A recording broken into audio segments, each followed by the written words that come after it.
it's time to budget. It is time to budget. It is currently Sunday. It really is. And I haven't budgeted a damn thing. Not a damn thing. Which means I don't know what my money is doing, to be honest. Which is not a good thing either. So your girl is out here trying to piece back her life together. Okay, you guys, I had a very successful August debt payoff, right? I had an amazing debt payoff experience, and it opened up a lot of income, and then it opened up a whole lot of emotional wannabe spending.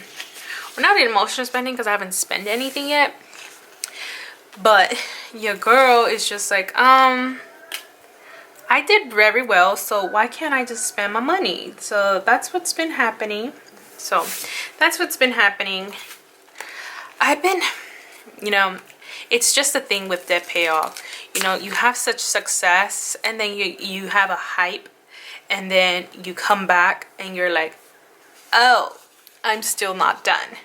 Like, I still have a ways to go, and I have a long ways to go. I think I'm barely halfway midpoint, which I gotta do my updates on my progress trackers for you guys, but I'm halfway.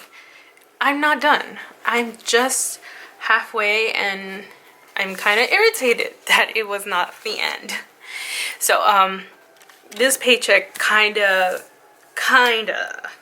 I've been just thinking about, you know what, this is what I want for myself to keep and whatnot. But then I'm just like, girl, if you just keep being persistent, then, you'll come out on top. So this is me trying to be on top.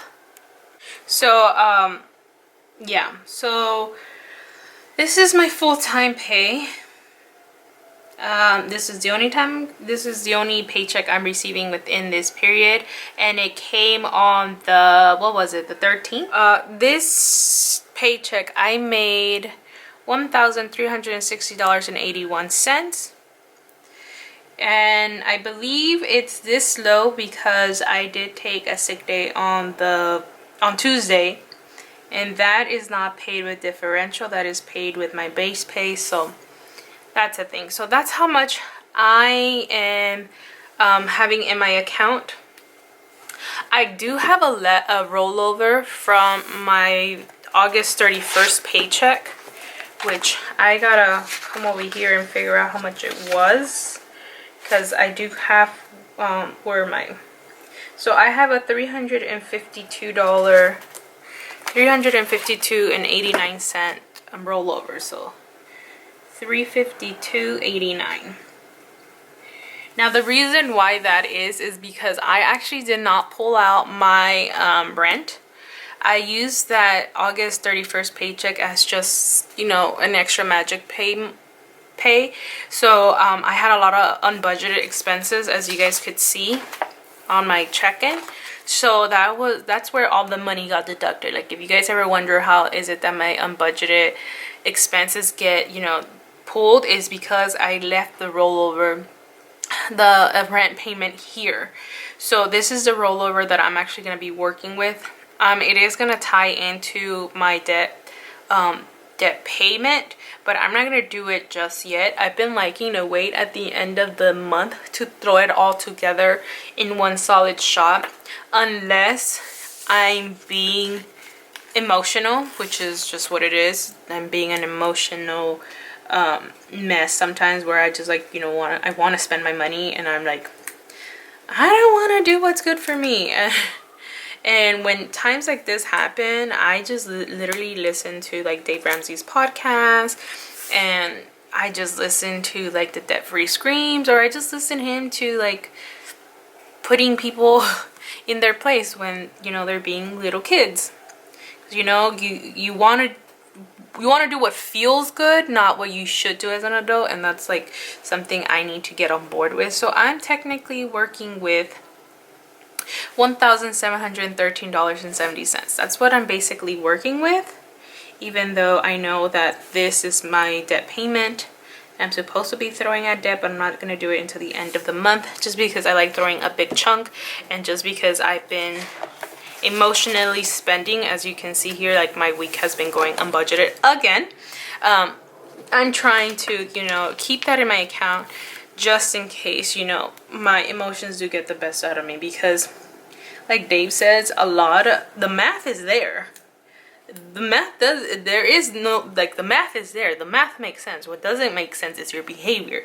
You need to check yourself sometimes. So that's what I'm trying to do. I need to check myself. So for this month's payment, for this paycheck, I need to do my phone bill, which was already taken out because on auto pay. I need to pay my mom's Bank of America. Target was already paid off, so I'm gonna go ahead and put parentheses paid off here. Bank of America, JCPenney, my student loan, and my natural gas, which I found out was 14 cents. So that's what I'm going to go ahead and include right here. So I'm going to go ahead and include my phone bill. And that was $57 that got taken out already. My mom's Bank of America. And that one is $55. Which I need to go do, but like, you know, it's Sunday, the banks are closed, so we're gonna have to figure that out. And I have to pay my Bank of America. And this one is $38. This is just the minimums that I need to get out of the way. JCPenney. I'm so tired of seeing JCPenney. My god. And this one's $74. The interest is so high on this. I think it's like 27 or 29%. You guys, like, it just pisses me off. My student loan. I was thinking about, like, not refinancing, but moving my student loan into like a personal loan. But then I'm just like, I don't know how my future is, and I can always defer these if anything. So that's how I'm feeling lately, but that's a thing. And then my natural gas, and this is 14 cents. I tried paying it on the website. Like, I really have been trying to pay it on the website, but it won't let me pay 14 cents. I have to pay $1, and I don't want to pay $1. Like, I do not want to pay a freaking $1. Oh, and then since I did go to boiling crab, I'm gonna go ahead and add it here. Boiling crab, and I'm gonna do $40 for it. I did go, it was like 38 something, but I'm just gonna do a solid 40 like that, you know. I don't have to like mess with all of that. And you can tell, like, this was not planned. This was not planned at all. Oh, and then I had my movies. I went to go see Downton Abbey, you guys. So I did include that. So movies, and that was for my Downton Abbey movie premiere, and that was I think it came out to be $26.50, so I'm gonna put $27 just so I don't have to deal with the cents. I only paid for the tickets, and I got student tickets because me and my boyfriend still use our student IDs, just because, you know, when they ask us, we never say like no. We like, yeah, we have it, even though our faces look like we're like 18 years old, and now we look like we're like 20 something year old. I still use it. So anywho, let me go ahead and add that up. As you guys can tell, I've had some spending that I was not planning, but hey, it's better to know that it's there. Let me start from the beginning, because you guys tend to say I've added it wrong, and I understand that, but I do edit this and I watch my videos like 50,000 times before I upload it. So just so you know, you don't have to comment every 5 seconds that I add it wrong. I catch it all the time while editing. So my total for my expenses this pay period is $431.14. Anywho, so that's my bills and expenses. And now for my savings and cash breakdown, I'm gonna go ahead and put this here, right over there. And of course I need to pull out my rent. Rent is $3.98, so this one I'm actually pulling it out this month. Then I have groceries. I'm gonna put on everything I need to pull out first. Groceries, gasoline, Let me do my spending money. And laundry. I have a big laundry day today. Oh my god, I can't. And my sinking funds, which thank you for all the feedback I got on it. It's been great. Shutdown. Hope you guys do start your own sinking funds one day. I know a lot of you guys were interested in knowing more about sinking funds and what categories you want to save up for. I really can't tell you what you should save up for. I just know what I need to save up for, like the things that I know are gonna pop up within the year. So just think about like how your year usually goes and what is it that has been unexpected in your life. And yeah, if you don't know what to save up for, then maybe you don't need to be saving up for, because like I've mentioned in like the description bar below, sinking funds will eat up your income, especially if a lot of like categories that you're just like adding and adding and adding, which might take away from your debt-free journey. So sinking funds might be for some, sinking funds might not be for others. So it depends on you.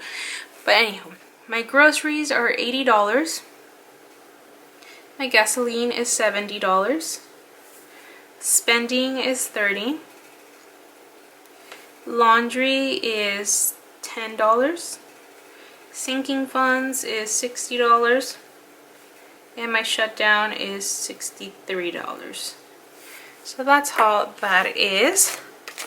I did want to add like for my nails, because I've been like wanting to get my nails done, but then I'm just like, I'm barely finally getting my nails back to a healthy like situation, just because they were so thin and brittle and they would always break, and they still chip off just because of the so much of the like, you know, drilling and whatever it is that they do. So it's kind of like, I don't know if I want to go back to that. So $398, $70, and $30, $10, $60, and $63.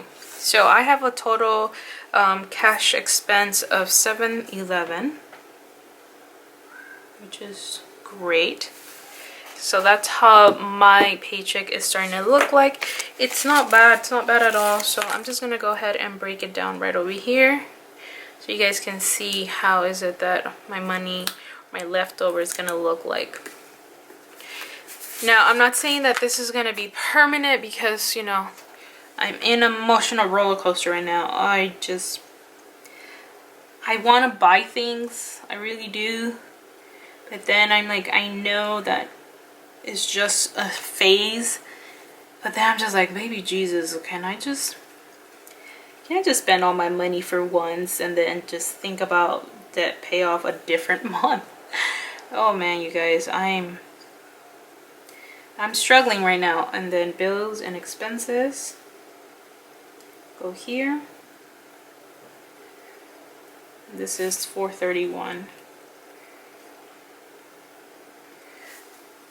Now, I'm not ignoring any of my obligations. Like, no, I'm not doing that. But I also am not putting away or throwing my extra income that's available to my debt, which is the whole point of the debt snowball. That's all I'm trying to say. Like, I am on this debt snowball, but I'm not actually trying to throw my debt snowball at my debt anymore, just because I'm just like, that's so much money that I can use for something. But then I'm thinking, like, you know, once I'm out of this debt-free journey, then all of it will be mine. But for now, I have to get myself out of the hole. But I'm just clashing with myself right now. That's what it is. I'm clashing with myself. So let me do 17, 13, 70. And I'm going to minus that by 711. And then I'm going to minus it by 431. 431.14. There it is. 0.14. I'm left with 571.56. So 571.56. So if I throw about $571 at my lowest debt, which is Bank of America. So if I minus that by 1244.82, I should be about $673 still in debt with Bank of America. Which is kind of depressing because, you know, I'm not getting it paid off, but I am throwing these massive amounts at it. And I know this was gonna happen because I'm literally at the tail end of my debt-free journey. Like, I knew this was gonna be the hardest part because these amounts are ridiculous.